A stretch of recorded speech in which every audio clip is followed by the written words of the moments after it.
Princess Catherine's voice, the most vulnerable in the monarchy, shook the royal halls just 5 minutes ago. It was an honest, fervent plea regarding her youngest son, Prince Louis, rather than a royal decree or political declaration. The future she had envisioned for him is now in jeopardy. What was it she saw? What is she afraid of? Why now, too? Make sure to subscribe so you don't miss any updates before we delve further into what this actually implies for the royal family. What many had feared has been confirmed by people close to the inner circle. Catherine's remarks weren't prepared or part of a press strategy. They had feelings, terrifyingly real and unedited. The formerly collected Princess of Wales broke down in front of senior royals behind the golden doors of Kensington Palace, her eyes full of urgency and her voice shaking. She was not appealing to perception, power, or protocol. For her son, she was begging. In the red drawing room, where the future of the monarchy is frequently plotted in terrifying detail, it started with a private meeting. Previously renowned for her strong silence and calculated grace, Catherine arrived as a mother, rather than a duchess. And what came next astounded everyone in the room. Her voice trembled, tears in her eyes. According to reports, she forewarned Louis about a destiny they were pressuring him into, one he neither understood nor wanted. Despite their vow to keep quiet, they have shared glimpses that depict a terrifying image. One insider claims that Catherine had an emotional outburst and challenged senior royals, declaring, "You're preparing him for something he's not ready for. He's just a boy." In a family renowned for its ironclad discipline, it was an uncommon, unapproved eruption. According to whispers from inside, she expressed serious worries about Louis's mental health, implying that she had noticed unsettling symptoms, including withdrawal, unexpected worry, and unsaid trauma. The subtle cooperation underlying his recent months-long departure from public life, however, is more concerning. No birthday appearances, no informal family get-togethers, no school pictures. Louis had gradually and methodically faded from the public eye.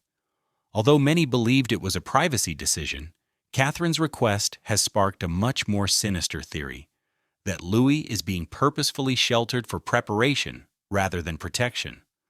The purposeful attempt to emotionally and psychologically prepare him for a potential role as a royal figurehead, possibly sooner than anyone ever anticipated, lies behind the quiet. This is where the plot takes a turn.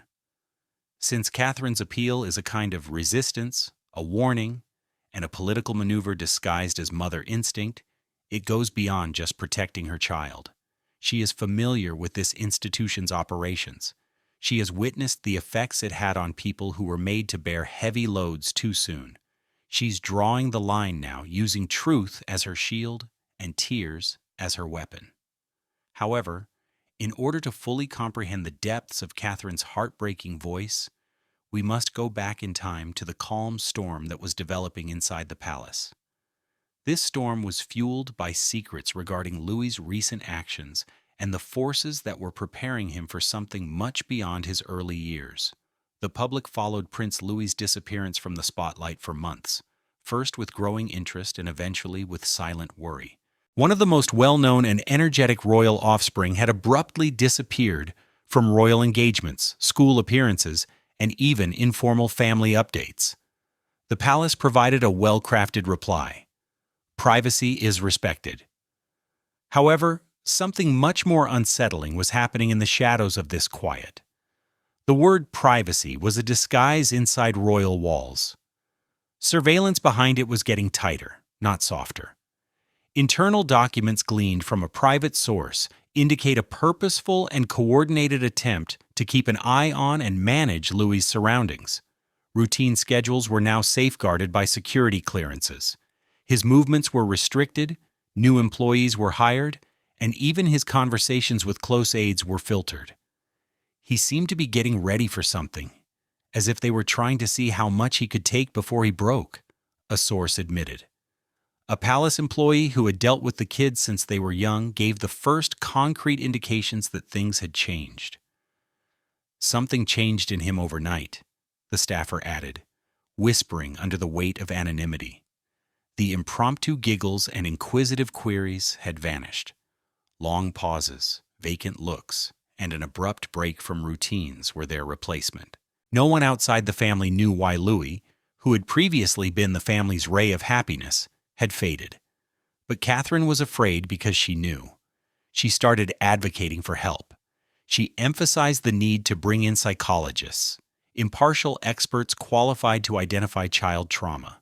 She was afraid that this was more than a passing phase or a sign of shyness. She was afraid that something more profound was happening to her son. However, there was little urgency in her demands. Instead, Camilla and Charles had another vision, so they were gently dismissed. The king and queen consort felt Louis needed to be prepared, their word for eventual duty, according to palace records that were not meant for public view. Charles saw Louis as an unblemished emblem of monarchy's future, a youngster untarnished by controversy, yet malleable and still innocent while public opinion shifted and the line of succession was under strain from both scandal and health issues. According to reports, Camilla privately referred to him as the clean slate of the throne. But Catherine recognized the price. Overwhelmed with expectations too big for his little shoulders, she saw her son withdraw even further into himself. She saw harm where others saw obligation. She saw suffering where others saw power. She knew what agony was. Nevertheless, her voice was muffled by layers of custom, procedure, and a system that frequently prioritizes legacy over love. However, despite her mounting urgency, Catherine was unaware that the true betrayal had already taken place. Another revelation put Catherine into a frenzy, just as she was starting to voice concerns about her son's emotional breakdown. A covert strategy for Louis's future had already been approved. A sealed document that was silently signed and hidden in Windsor's vaults has set off Catherine's last-ditch appeal. Although it was not intended for public viewing, it sealed Louis's doom. It was never supposed to be found. It was signed by the king, approved by top royals, and concealed from even William up until this point. Locked away under the pretense of emergency preparation, it was a document so sensitive that only a few advisors had seen it. But concealed among formal legalese, in its well-chosen wording, was a single, final ruling. Prince Louis would take over as regent in the case of an unanticipated crisis within the monarchy. Not George, not Charlotte. However, Louis is hardly old enough to handle the stress of childhood, much less the weight of a failing monarchy. It was during a routine meeting with a longtime court assistant that Catherine first heard rumors of the plot. A casual talk that ended in fear. It sounded too crazy to be real at first, but she couldn't ignore it because of her intuition. She insisted on answers. After hesitating, the assistant gave a name. Swan Protocol is the code name. Charles himself signed a royal contingency directive that was purportedly commissioned months ago and led by senior strategists. It wasn't just Louis's involvement that made her shudder. It was William who was left out. They hadn't told him, not consulted, not even given a briefing. The position of his own son in a royal contingency plan was not disclosed to the future monarch. Catherine went up to him. He was truly bewildered, his surprise supportable. Not only was it disrespectful, but it was also an obvious act of division that Charles would avoid both of them in such a significant subject. The rumors continued after that. The king's intimate associates suggested Camilla was involved in the plan. She had encouraged Charles to have a long-term perspective and to establish a lineage that would convey stability, innocence, and rejuvenation. She saw in Louis an unspoiled heir, an empty canvas, a person who might be molded by her ideas as much as by tradition. For Catherine, however, this went beyond politics. It was intimate. This was about her child's soul, a boy who was already displaying symptoms of emotional stress that were now unknown. It wasn't just about titles or crowns, in the midst of a royal power struggle. And it was the ultimate treachery to have that determined behind her back. without her knowledge and beneath the carefully preserved facade of royal calm. Louis's tranquility was not the only thing threatened by the text. It destroyed Catherine's faith in the very organization she had worked so hard to defend. There was more to her anguish than secrecy. It was about how ambition undermines family cohesion. Now that she knows the plan and what it means, Catherine's dread becomes rage, and all eyes turn to Queen Camilla. The person she suspects planned this behind closed doors. One child caught in the crossfire, two monarchy visions, and two queens in waiting. Prince Louis has finally caused the long-simmering hostility between Catherine and Camilla to erupt. However, it has nothing to do with public appearances or tiaras this time. It has to do with legacy, power, and the psychological costs of royalties. Catherine wasted little time in the wake of the discovery of the hidden succession document. What used to be discussed behind closed doors is now openly discussed. In her opinion, Camilla is not only responsible for the succession plan, but has been controlling Charles for months by sowing the seeds and pressuring him to act in the name of legacy while ignoring the emotional toll. According to a royal advisor familiar with their inner circle, Catherine privately accused Camilla of masterminding the scheme to make Louis a contingency heir, eschewing maternal instinct and reason in favor of public appearances. But Camilla isn't disguising the fact that she has her own justification. He's the only one pure enough to restore image, she allegedly told her closest aides. Catherine couldn't take the pain of those words. This was not about image to her. This has to do with her kid being used as a weapon, as a representation of the monarchy. Survival and Catherine's indignation was only heightened by the notion that Camilla saw Louis as a blank canvas to repair the broken image of the royal family. During a secret royal dinner that insiders now refer to as the dinner of no return, the tension reached a breaking point. There were only silverware, legacy, and anger. No cameras, no speeches in front of the public. They raised their voices. With a fierce look in her eyes, Catherine insisted on knowing why choices were being made without consulting her or William. "Some things are bigger than motherhood," Camilla allegedly retorted, remaining composed but icy. Like a razor, those words cut. William became paralyzed after becoming trapped between two unyielding forces. The lady he loves and trusts is on one side, frantically attempting to keep their son out of an institution. His silence, however, said volumes about his stepmother, the queen consort, who possessed centuries of royal procedure and pressure. However, there was an ongoing internal conflict going on behind the quiet. Camilla persisted in insisting that Louis be made tough enough to withstand royal grooming, which included behavioral shaping, role-playing, and psychological testing. She thought he needed to get stronger, quicker, sharper. However, Catherine saw her kid dwindle under the burden. This wasn't resilience to her. It was the deterioration of emotions.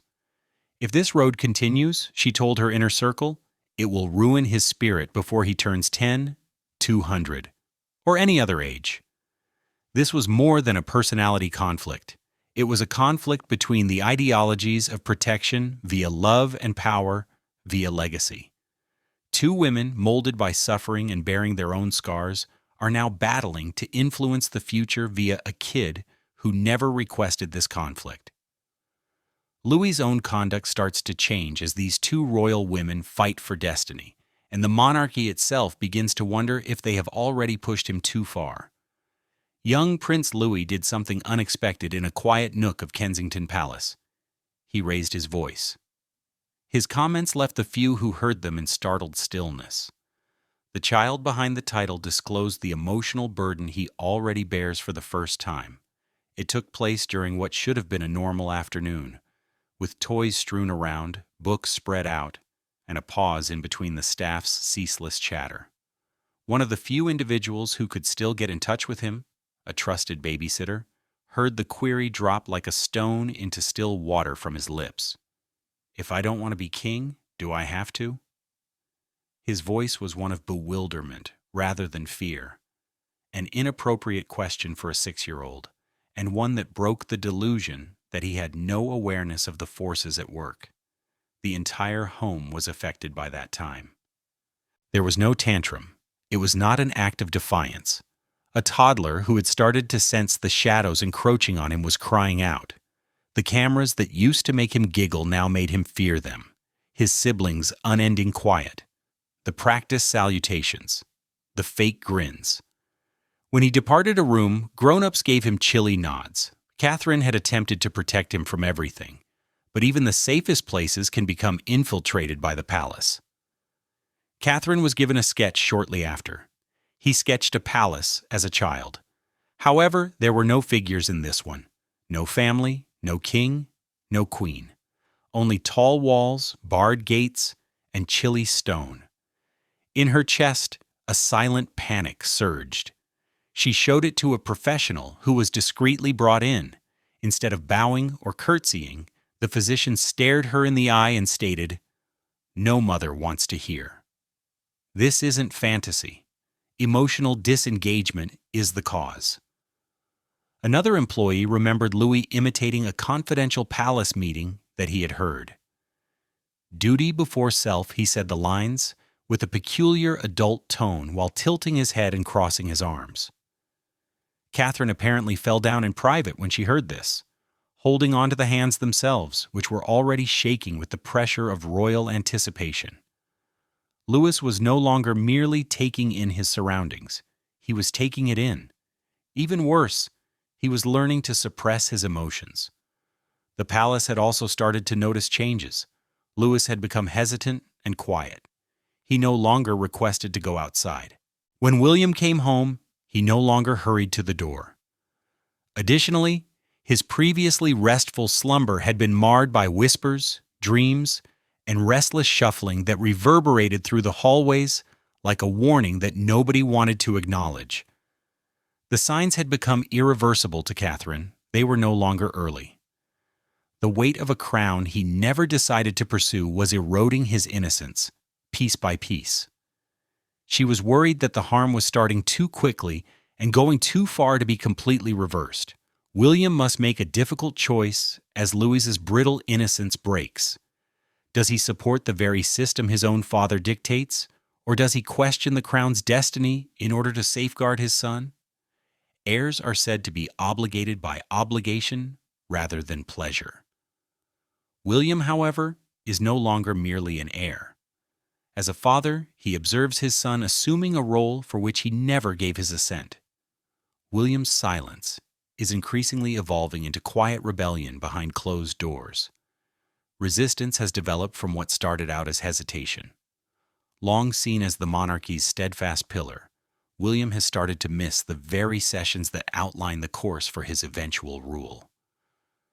According to reports, he has been avoiding the planned succession briefings, those meticulously planned meetings where strategy, titles, and lineage are discussed in low tones, for weeks. Instead, he has withdrawn into introspection, prioritizing time spent with his kids over time spent with his crown. William made a terrifying remark that is currently reverberating through royal circles like a quiet thunderclap, according to a top aide. "My son will not be sacrificed." It wasn't yelled. There was no drama.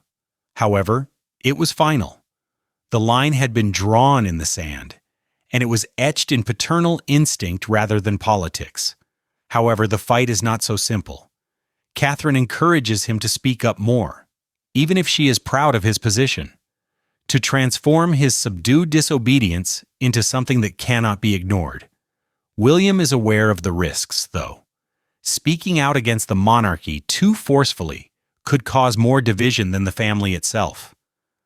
The very institution that shaped it can become unstable.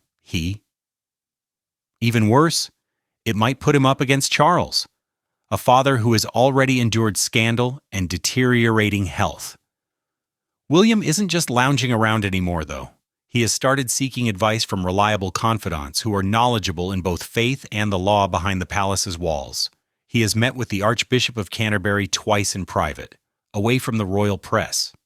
According to several sources, there were no remarks. However, there has been a lot of speculation about what was discussed at those encounters. Is William thinking about Louis's legal exit strategy? Is he breaking tradition in order to gain spiritual approval? The murmurs are just becoming louder. Records of royal removals from succession, tucked away in dusty nooks of monarchical history, are among William's research materials. Extremely political, rare, and contentious. However, it is not impossible.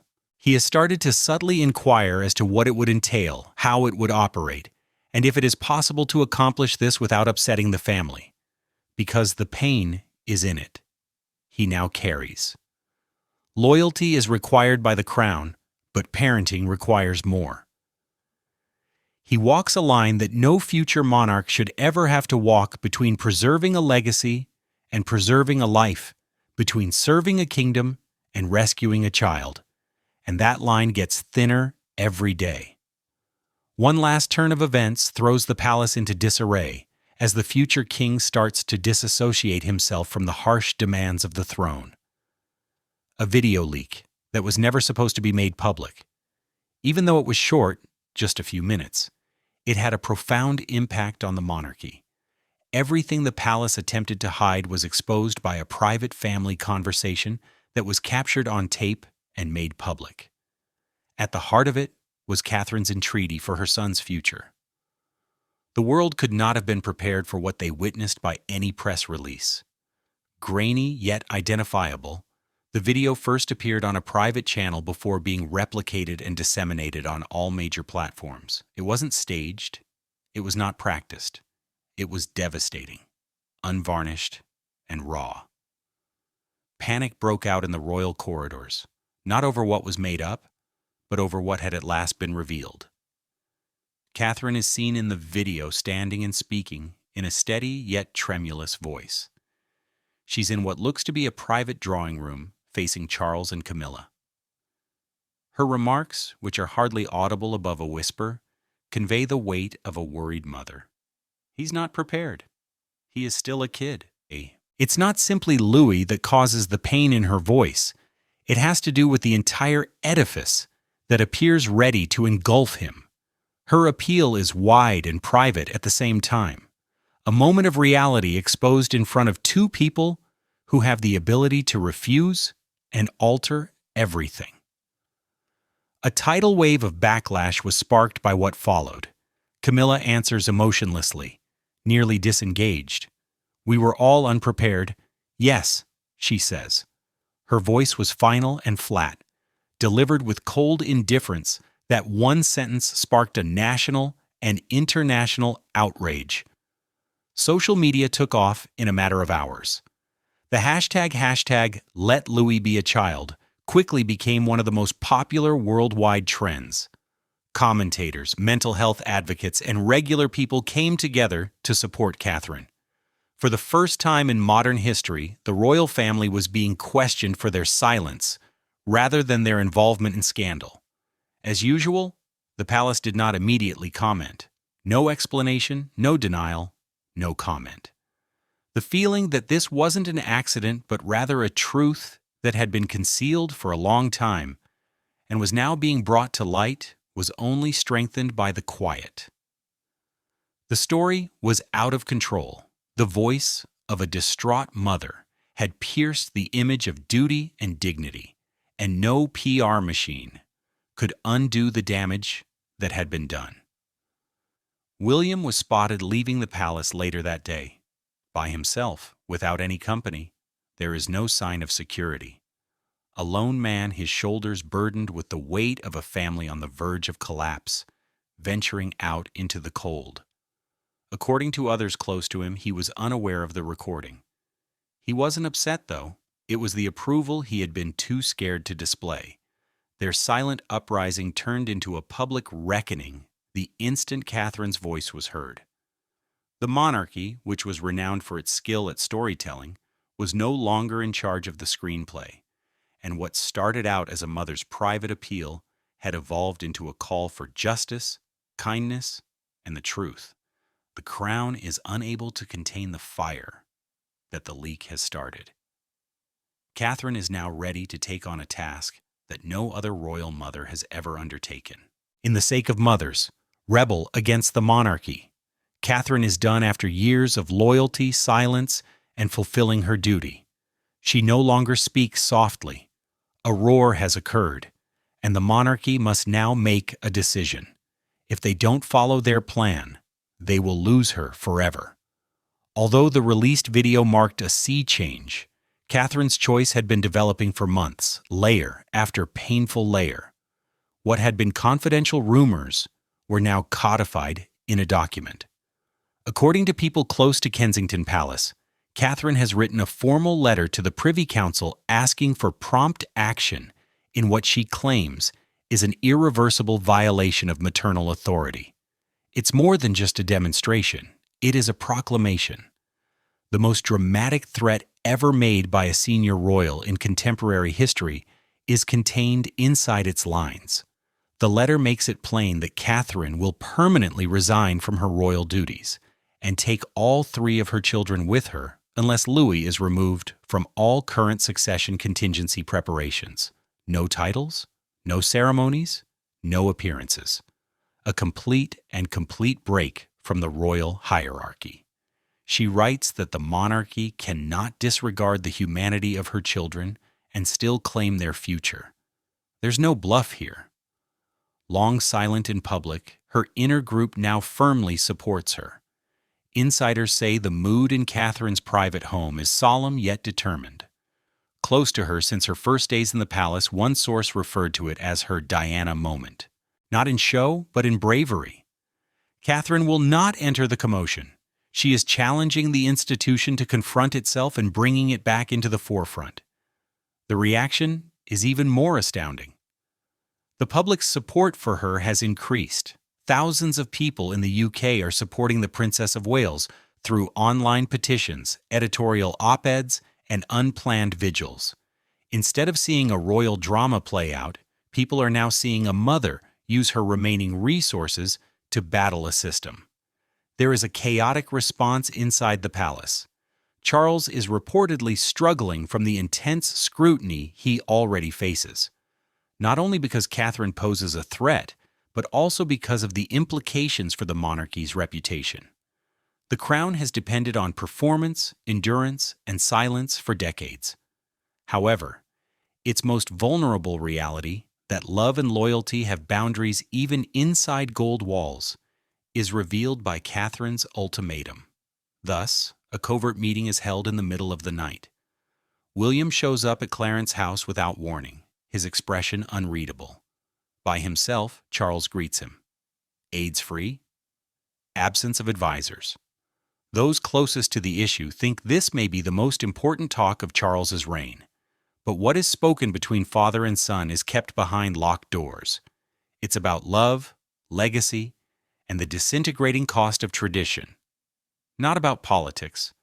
However, one voice, young Prince Louis, who has the future of a family and a kingdom in his tiny hands, returns to the center even as the palace teeters on the brink of reform. One question still stands as the world watches and the dust settles. What will happen to Prince Louis?